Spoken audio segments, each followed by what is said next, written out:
ખાલી પગ હટાવી વાહ ભાઈ હવે પગ જ હટાવી તમારે બેસવા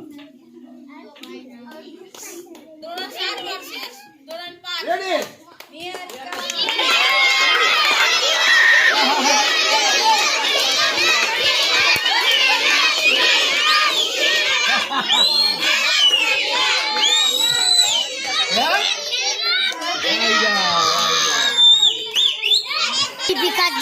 Catchy purse.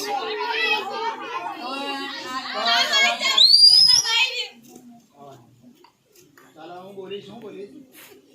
જય ભવાની તો તમારે બોલવાનું જય શિવાય બોલવાનું જય ભવાની જય ભવાની જય શિવાજી બીજું તારે શીખવું પડે કમ્પ્લીટ ચાલ ભાઈ ઓય રેડી